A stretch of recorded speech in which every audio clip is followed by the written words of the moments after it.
Welcome back to Immersion Church. I'm Pastor Chris Soloc. We are in week 2 of talking about Jonah.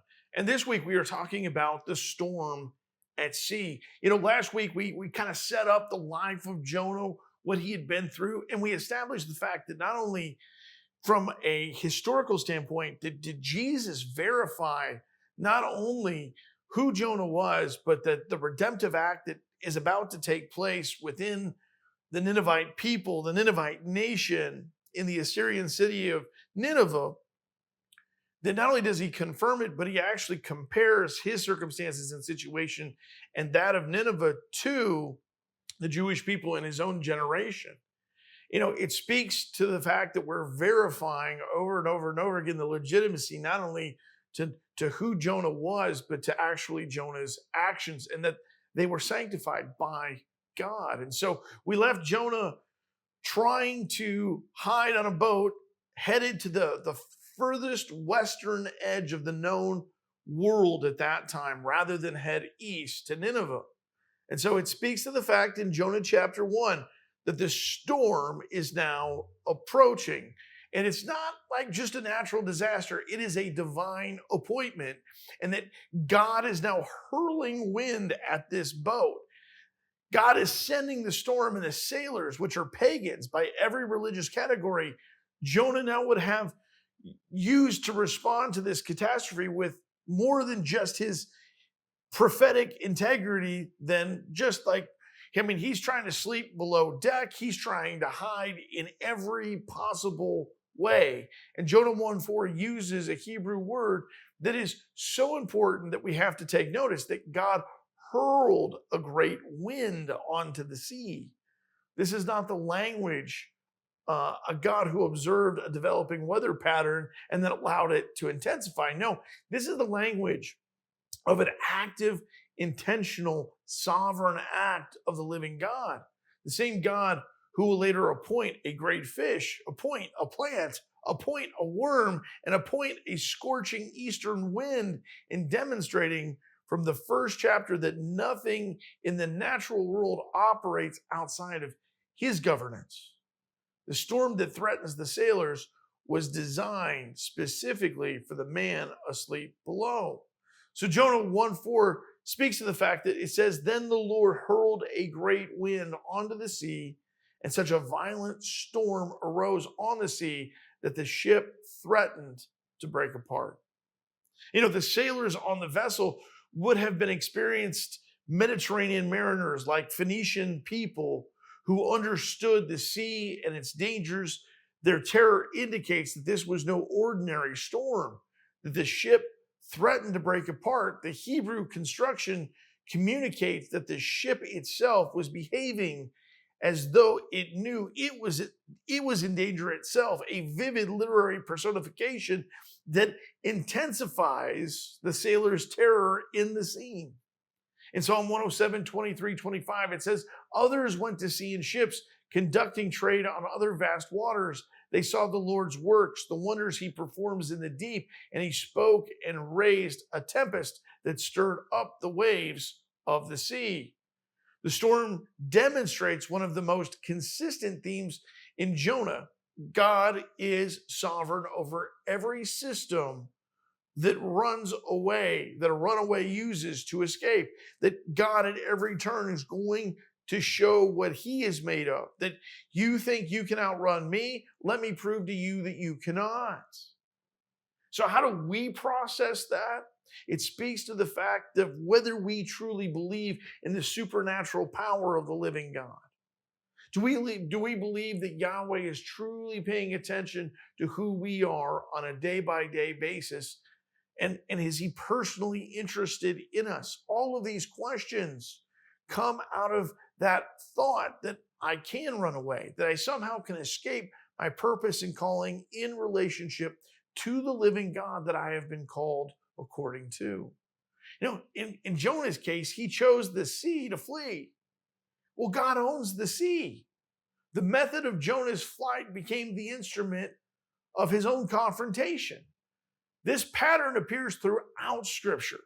And the disciples in Matthew 8 encounter a storm on the same sea Jesus commands them to cross. And Jesus rebukes the storm with the authority of the one who not only made it, but owns and commands it. My first point is that God hurled the storm at Jonah, and that the sovereignty that governs creation is the same sovereignty governing the runaway prophet. Jonah 1:5-6 contains what may be the most quietly damning position in the prophetic literature. The sailors who worshiped various Phoenician deities, and just to speak to Phoenician deities, that when the Romans would eventually conquer Carthage and overcome the Phoenician kingdom, it would speak to the fact that these deities were so real and so active, demon gods, that when they overcame the peoples of the Phoenician Empire, that these gods made a deal with the rulers of Rome and became part of the pantheon of Rome and gave their strength and allegiance to that of the Roman Empire.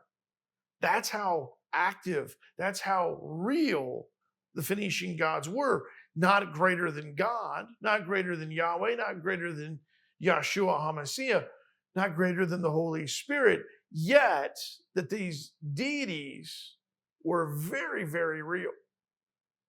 They were very, very demonstrative into the fact that it was eye-opening. And we have historical accounts of things that went on in these Phoenician temples when the Romans came in, and that there was actual dreams and visions and open communication between these entities and the Romans. So to speak to the fact that these Phoenicians, they had a sense of spiritual warfare, they had a sense of spiritual context. And so it speaks to the fact that these Phoenician deities who did not have any covenant relationship with Yahweh cried out to their own gods. They throw cargo overboard to save the ship and were doing everything in their power to survive at this point. And then Jonah, the Hebrew prophet, the covenant member, the man who had already heard and delivered the word of the Lord successfully, was below deck sleeping. And the ship's captain finds him and issues what amounts to a pastoral rebuke. How can you sleep? Get up and call on your God. Jonah 1:5-6 says the sailors were afraid and each cried out to his God. They threw the ship's cargo into the sea to lighten the load. Meanwhile, Jonah had gone down to the lowest part of the vessel and had stretched out and fallen into a deep sleep. The captain approached him and said, "What are you doing? Sound asleep. Get up. Call to your God. Maybe this God will pay attention to us and we won't perish." You know, the irony in this moment is not missed. It is fully loaded. The sailors are praying to gods that cannot hear. And then Jonah knows the God who can not only hear, but speak, and who specifically is causing the storm, and he's just sleeping through. It almost speaks to the fact that Jonah does understand the divine nature of Yahweh. We established this last week, that the divine nature of Yahweh was redemptive. He's like, oh, he's not going to kill me. He needs me. He loves me. I'm his guy. And I know I'm not doing what he wants me to do right now, but he's not going to take me out. It speaks to the fact that Jonah had some level of confidence, some level of competence in the fact that he believes there's enough belief there to fall into a deep sleep in the middle of a storm. I also think it speaks to the exhaustion. Maybe Jonah hasn't been sleeping so well. I don't know. But he's obviously exhausted. If the storm is this violent and he's just sleeping through it, there's an incredible parallel, right, to Jesus in this moment. But the captains are like, the sailors are like, we need you to call upon your God. Maybe your God will hear. So the sleep right in this case is not simply about exhaustion. It is the spiritual stupor of a person who has made peace with their disobedience and descended to the lowest point of the vessel, literally and spiritually. The captain's words, maybe this God will pay attention to us, reflects the uncertainty of their polytheistic prayer. I mean, how do you know if you offer something to a God continually and he never speaks to you? He never demonstrates to you. Yet, your traditional culture, your forefathers, your forebears, those that you've grown up around, they all claim this God. And so it is your traditional regional God that you are holding on to for protection because that's all you have. Yet, the captain, he does not know if Jonah's God will respond, but Jonah knows. That is the entire problem. Jonah's flight from his commission had not been the escape from God he had hoped for. Now, at this point, he's just simply endangered everybody on the ship.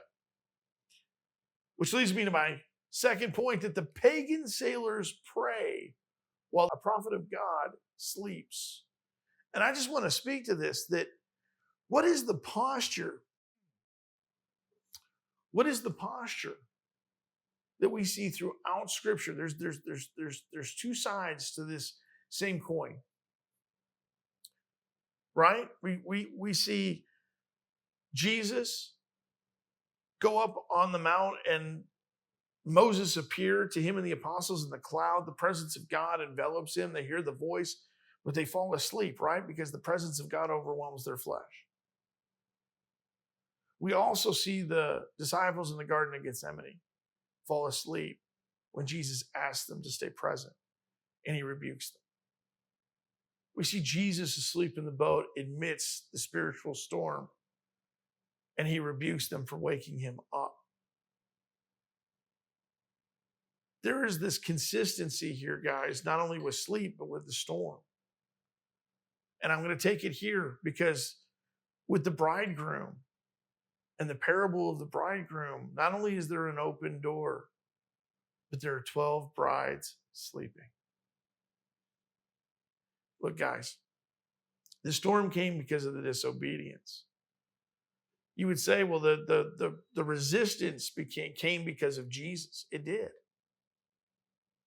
Jesus wasn't stressed out about it. The disciples were. That where they had put their faith and belief hadn't completely metastasized into faith in Jesus, faith in Yahweh in the way that it needed to.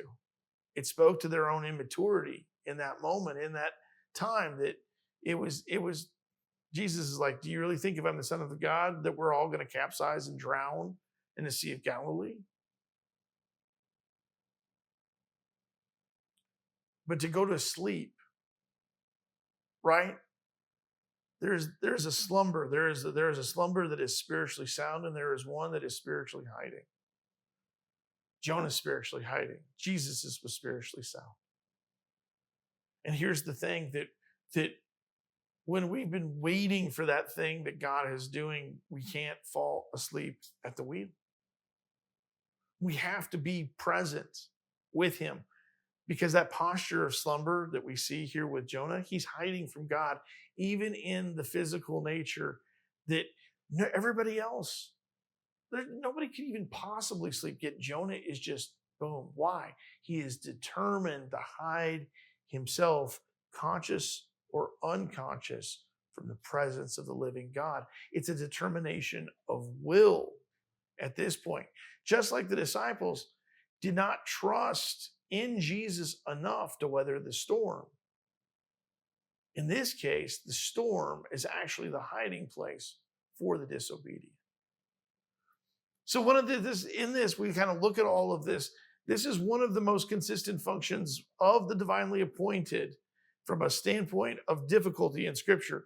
The storm, and I come back to this, in the disciples' life in Mark 4, reveals a faith that they had not yet experienced, the full authority of the one in the boat.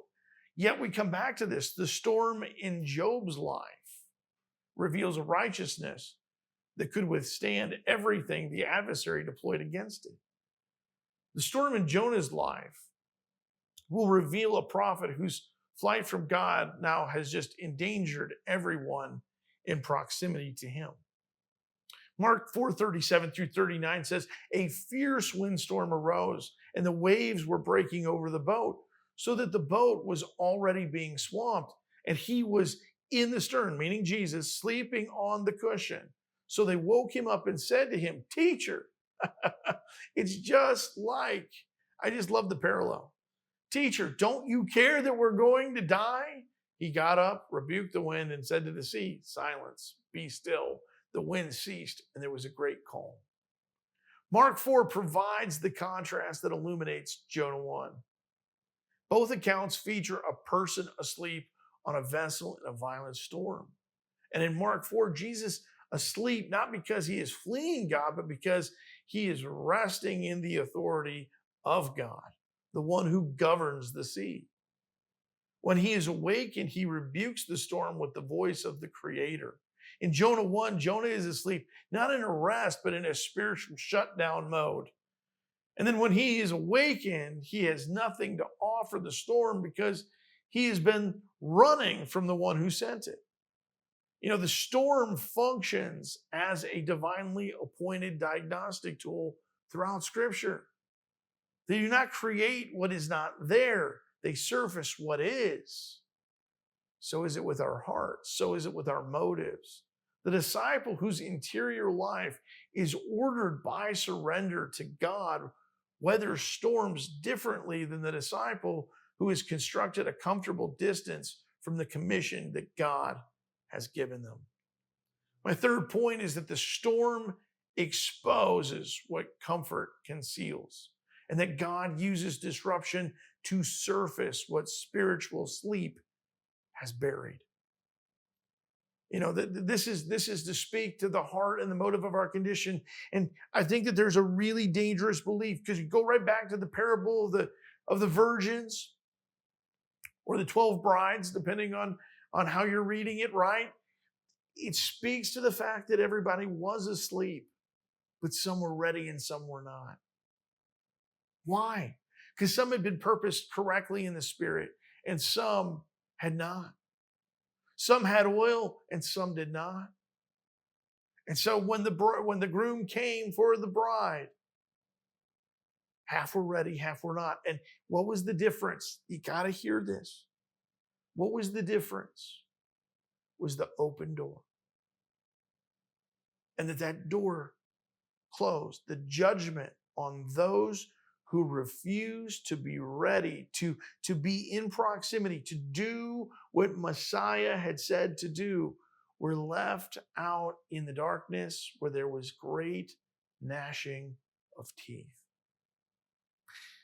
You know, there is a specific type of tired that comes from a storm that you cause within your own existence, your own life.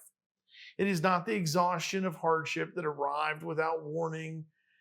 It is the weight of sitting in a difficulty that you know you made, watching the consequences spread to people around you who did not choose the same boat that you have chosen, and knowing that the honest answer to why is this happening starts with the name, and that name is yours. You know, Jonah was asleep. The ship was breaking apart. The sailors were praying to every god they could think of. The cargo was being thrown overboard into the sea, and the man whose decision had caused the entire situation was below deck, completely and totally unconscious.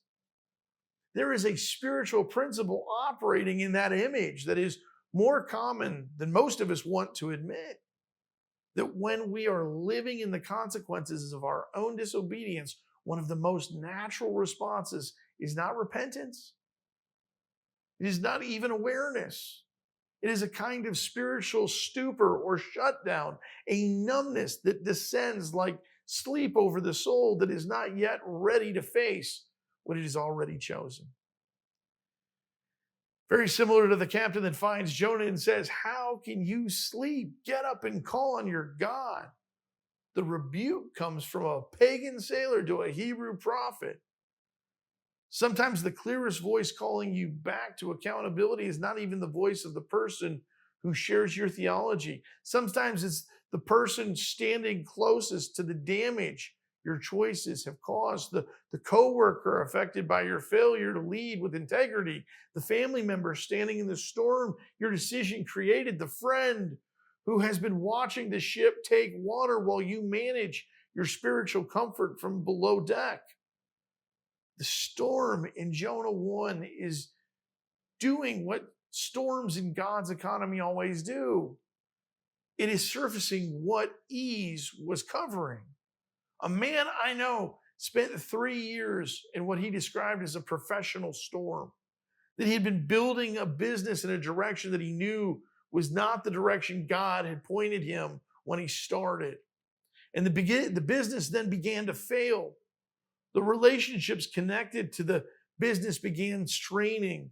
His family could feel the pressure of the man carrying the weight of a choice that he could not admit was wrong.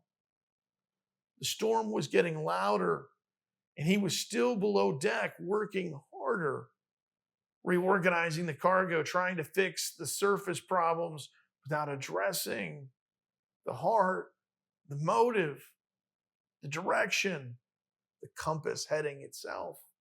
The morning he finally got up and admitted to God that he had been on the wrong ship was the morning the weather changed. Not immediately in his circumstances, but immediately in his soul. The peace came before the financial situation was resolved. The clarity came before the external storm quieted, because the storm was never primarily about the business. It was about the prophet sleeping below the deck. And the prophet getting up is what the storm was waiting for. Here is what the stern reality of all of these passages in scriptures requires each and every one of us to hear. That the storm did not come to destroy Jonah. It came to wake him up. And it is succeeding. He is being woken up, whether he likes it or not. And God does not make weather to ruin your life. He makes weather to retrieve it. The disruption you are sitting in right now, the relationship that has grown too turbulent to ignore, the career that keeps breaking down no matter how many times you repair it, the internal restlessness that no amount of activity or entertainment can settle, may not be a disaster. It may simply be an appointment. God made the wind. He can make it go anywhere you go. Jesus even said, a man of the Spirit is like the wind. Who can tell where he is coming from, and who can tell where he is going? We know that from John chapter 3. And the fact that you are still above water also means that the fish has not been appointed and the second call has not yet been issued, and that you are still in the storm, which means that you still have the opportunity to get up before the sailors have to throw you overboard. But we have to be open. Are we open? Are we open to doing what God wants us to do? Are we open to doing it his way, not our way? Because the delusion that says, I know better, well, that's not God. That's anything but God. That's the world system. That's our flesh. That's the devil himself whispering in on our ears. And I'm going to tell you, we already know where that path, where that road, where that life, where that wage all leads. Now, we have to be humble people. We have to repent. Not throwing ourselves on the floor, but simply saying, I acknowledge that repentance is a change in direction by 180 degrees. And I may be going this way, but I am now going that way. Because I know where you want me to go, and I know what you want me to do. Until next time, be blessed.